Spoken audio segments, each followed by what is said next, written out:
بسم اللہ الرحمن الرحیم۔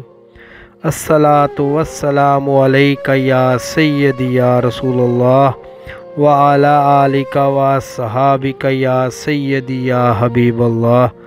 السلام علیکم ورحمۃ اللہ وبرکاتہ۔ حق بہو آفیشیل کے ناظرین کو آپ کا میزبان خالد قمر اپنے نئے موضوع دربار عالیہ حضرت سلطان باہو رحمۃ اللہ علیہ کے چھٹے سجادہ نشین حضرت سلطان نور احمد رحمۃ اللہ علیہ کے احوال اور کرامات کے پہلا حصہ میں خوش آمدید کہتا ہے۔ تو آئیے چلتے ہیں اپنے موضوع کی طرف۔ دربار عالیہ حضرت سلطان باہو رحمۃ اللہ علیہ کے 5ویں سجادہ نشین قبلہ حضرت صالح محمد رحمۃ اللہ علیہ کے 2 فرزند تھے۔ بڑے فرزند کا نام سلطان نور محمد رحمۃ اللہ علیہ اور چھوٹے فرزند کا نام سلطان نور احمد رحمۃ اللہ علیہ تھا۔ سجادہ نشین چھٹے کی ذمہ داری سنبھالنے کا شرف حضرت سلطان نور احمد رحمۃ اللہ علیہ کو حاصل ہوا۔ آپ رحمۃ اللہ علیہ کی ولادت باسعادت 1846 میں پرانا دربار پر واقع پردہ سرائی میں ہوئی۔ آپ رحمۃ اللہ علیہ نے 30 جولائی 1901 کو منصب سجادہ نشینی سنبھالا۔ آپ رحمۃ اللہ علیہ انتہائی عبادت گزار تھے۔ سادہ مزاجی ہونے کے ساتھ ساتھ سادہ لباسی آپ رحمۃ اللہ علیہ کا وتیرہ تھا۔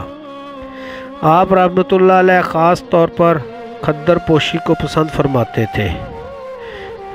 وائسرائے ہند نے جارج پنجم کی تاج پوشی کے موقع پر دہلی میں ایک کانفرنس کا اہتمام کیا جس میں برِ صغیر کے نامور صوفیہ کرام کو شرکت کی دعوت دی گئی۔ وائسرائے نے اس کانفرنس میں شرکت کرنے والے تمام صوفیہ کرام کے لیے خصوصی طور پر شاہی لباس تیار کروائے۔ خضر حیات ٹوانا حضرت سلطان نور احمد رحمۃ اللہ علیہ کا مرید تھا۔ وائسرائے کا دعوت نامہ خضر حیات ٹوانا لے کر آپ رحمۃ اللہ علیہ کی خدمت میں حاضر ہوا اور آپ رحمۃ اللہ علیہ کی منت کی اور آپ رحمۃ اللہ علیہ کو اس کانفرنس میں شرکت کرنے میں رضامند کرنے پہ کامیاب ہوا۔ آپ رحمۃ اللہ علیہ اس کانفرنس میں تشریف لے گئے تو خضر حیات ٹوانا نے آپ رحمۃ اللہ علیہ کا پرتپاک استقبال کیا۔ آپ رحمۃ اللہ علیہ کو شاہی لباس پیش کیا گیا۔ آپ رحمۃ اللہ علیہ نے وہ لباس پہننا پسند نہ فرمایا بلکہ خدر پوشی میں ہی رہنا مناسب سمجھا۔ خضر حیات ٹوانا نے آپ رحمۃ اللہ علیہ کو سٹیج پر کرسی پر بٹھایا۔ وائسرائے سٹیج کی کرسی پر خدر پوش شخصیت کو دیکھ کر حیران ہوا۔ اس نے خضر حیات ٹوانا سے آپ رحمۃ اللہ علیہ کے بارے میں پوچھا تو خضر حیات ٹوانا نے بتایا کہ یہ سلطان الفقراء حضرت سلطان باہو رحمۃ اللہ علیہ کے سجادہ نشین اور میرے مرشد ہیں۔ وائسرائے حضرت سلطان نور احمد رحمۃ اللہ علیہ کی خدمت میں حاضر ہوا اور سوال کیا کہ آپ رحمۃ اللہ علیہ نے شاہی لباس کیوں نہیں پہنا؟ حضرت صاحب رحمۃ اللہ علیہ نے جواباً فرمایا کہ یہ میرا معمول کا لباس ہے۔ میں روزانہ 5 وقت اسی لباس میں اللہ تعالیٰ کے حضور ہوتا ہوں۔ تمہاری محفل اس کی بارگاہ سے بڑی تو نہیں، اس لیے میں نے اپنا لباس تبدیل کرنا پسند نہیں کیا۔ وائسرائے آپ رحمۃ اللہ علیہ کے توکل اور آپ رحمۃ اللہ علیہ کی مستقل مزاجی سے بہت متاثر ہوا۔ اس نے آپ رحمۃ اللہ علیہ کی خدمت میں دعا کے لیے عرض کی۔ آپ رحمۃ اللہ علیہ نے اس کے حق میں دعا فرمائی۔ حضرت سلطان نور احمد رحمۃ اللہ علیہ مریدان پر خصوصی شفقت فرمایا کرتے تھے۔ آپ رحمۃ اللہ علیہ گھوڑوں کا قافلہ لے کر مختلف علاقہ جات کا سفر کرتے اور مریدین کو فیض یاب فرماتے۔ ایک دفعہ آپ رحمۃ اللہ علیہ نے لیا کمال اور دامان کے علاقہ کا سفر کیا۔ اس علاقہ میں آپ کا ایک مرید فقیر محمد رہائش پذیر تھا جو مرید لا یرید تھا۔ لوگوں کو آپ رحمۃ اللہ علیہ کی آمد کی خبر ہوئی تو گرد و نواح کے لوگ فقیر محمد کے گھر اکٹھے ہوئے۔ ان میں سے چند لوگوں نے فقیر محمد سے کہا کہ تمہارے مرشد پاک سلطان الفقراء کے گدی نشین ہیں، وہ اس علاقہ میں تشریف لائے ہیں۔ جب تمہارے گھر تشریف لائیں تو اپنی نرینہ اولاد کے لیے ضرور عرض کرنا۔ فقیر محمد کی 7 بیٹیاں تھیں مگر بیٹا کوئی نہ تھا۔ جب فقیر محمد نے اس بارے میں مرشد صاحب کی خدمت میں کبھی بھی عرض نہ گزاری تھی، فقیر محمد نے مہربان دوستوں کا کہا ماننے سے انکار کرتے ہوئے کہا کہ مجھے عرض کرنے کی ضرورت نہ ہے، کیونکہ میرے مرشد میرے حال کو بخوبی جانتے ہیں۔ سبحان اللہ۔ حضرت سلطان نور احمد رحمۃ اللہ علیہ فقیر نور محمد کے گھر تشریف لائے۔ فقیر محمد کے پیر بھائیوں اور علاقہ کے لوگوں میں سے چند نے مل کر حضرت صاحب رحمۃ اللہ علیہ کی خدمت میں عرض گزاری کہ یا حضرت، فقیر محمد آپ رحمۃ اللہ علیہ کا مرید ہے، اس کی 7 بیٹیاں ہیں مگر بیٹا نہ ہے، اس پر مہربانی فرماتے ہوئے دعا فرمائیں تاکہ اللہ تعالیٰ اسے بیٹا عطا فرمائے۔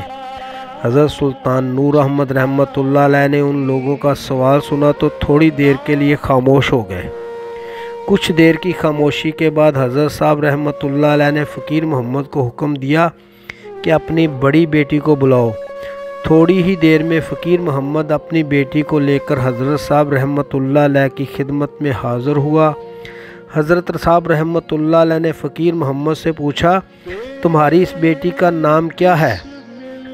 فقیر محمد نے بتایا کہ اس کا نام مائی واللہ ہے۔ حضرت سلطان نور احمد رحمۃ اللہ علیہ نے فرمایا کہ اس کا نام مائی واللہ نہیں بلکہ ولی محمد ہے۔ حجام اور سنیار کو بلاؤ تاکہ اس کے بال اور بالیاں کاٹی جائیں۔ اس کے ساتھ ہی حاضرین کو مخاطب کرتے ہوئے فرمایا کہ اگر آج میں دعا کرتا تو اس کے ہاں سال بعد بیٹا پیدا ہوتا اور پھر 20 سال بعد وہ جوان ہوتا۔ اس کی بچیاں جوان ہیں جنہیں بھائی کی ضرورت تھی، اس لیے اسے جوان بیٹا عطا کیا ہے۔ سبحان اللہ، سبحان اللہ۔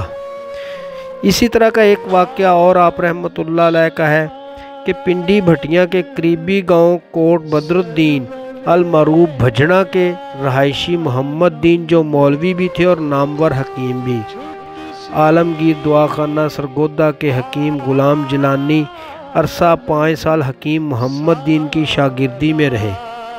میاں نظر حسین بھٹی ایڈوکیٹ وہاڑی جتنا عرصہ سرگودا وکالت کرتے رہے، حکیم غلام جیلانی کے پاس اکثر جایا کرتے تھے۔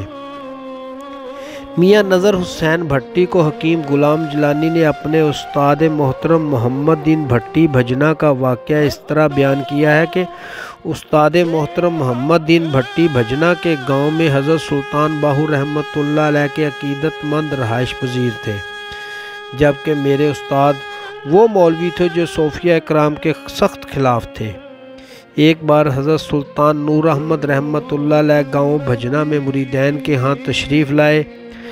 جب مولوی حکیم محمد دین کو اس بارے میں آگاہی ہوئی تو اس نے پرجوش مخالفت کی اور سخت الفاظ بھی ادا کیے۔ حضرت صاحب رحمۃ اللہ علیہ کے مریدین جذبات میں آنے لگے تو آپ رحمۃ اللہ علیہ نے انہیں روکا اور فرمایا صبر کریں، سب ٹھیک ہو جائے گا۔ مولوی صاحب کسی کام کے سلسلہ میں پنڈی بھٹیاں گئے، جہاں سے گزر رہے تھے اس کے قریب ہی مجرا ہو رہا تھا اور ایک رقاصہ ناچ رہی تھی۔ مولوی صاحب وہیں کے وہیں کھڑے ہو گئے اور اپنا کام ہی بھول گئے۔ مجرا ختم ہوا، لوگوں نے اپنی اپنی راہ لی مگر مولوی صاحب وہیں کے وہیں کھڑے رہے۔ رقاصہ اپنے گھر پہنچی تو مولوی صاحب رقاصہ کے گھر کے باہر ہی گھومنے لگے۔ اس طرح کئی دن گزر گئے۔ مولوی صاحب کو کھانا پینا اور گھر بھر سب کچھ بھول گیا، وہ تو بس رقاصہ کے دروازہ پر ہی طواف کرتا رہا۔ یہ واقعہ علاقہ بھر میں مشہور ہو گیا۔ کچھ دنوں کے بعد حضرت سلطان نور احمد رحمۃ اللہ علیہ علاقہ کے مریدین کو فیض عطا فرمانے کے بعد واپس پنڈی بھٹیاں کو لوٹے۔ علاقہ کے لوگوں نے موضع بھجنا کے مریدین کی منت کی کہ اپنے پیر صاحب سے عرض کرے کہ کافی دن بیت چکے ہیں، اب حکیم مولوی محمد دین پر شفقت فرمائیں۔ مریدین کی گزارش پر حضرت صاحب رحمۃ اللہ علیہ نے فرمایا کہ مولوی صاحب کو بلا لائے۔ جب مولوی صاحب قریب آئے تو حضرت صاحب رحمۃ اللہ علیہ نے مولوی صاحب پر نگاہ کرم فرمائی۔ مولوی محمد دین نے رقاصہ کا در چھوڑ کر حضرت صاحب رحمۃ اللہ علیہ کے گھوڑے کے آگے آگے دوڑنا شروع کر دیا۔ بعد ازاں مولوی صاحب حضرت صاحب رحمۃ اللہ علیہ کے دستے بیعت ہوئے اور فقر کی راہ اختیار کی۔ حضرت سلطان نور احمد رحمۃ اللہ علیہ کے حکم پر حکیم محمد دین بھٹی بھنجنا نے فقر کے حوالہ سے منظوم کتب بھی تحریر کی۔ پہلی کتاب رموز عرفاں یعنی المعروف مرزا صاحبان، دوسری کتاب نور مکمل یعنی تفسیر سورہ مزمل، تیسری کتاب پنج گنج محمدی صلی اللہ علیہ وآلہ وسلم، چوتھی کتاب کافی الصافی یعنی نقطہ وحدت و فراق محمدی صلی اللہ علیہ وآلہ وسلم۔ امید ہے آپ کو آج کی ویڈیو پسند آئی ہوگی۔ آئندہ ملیں گے اسی موضوع کے دوسرا اور آخری حصہ کے ساتھ۔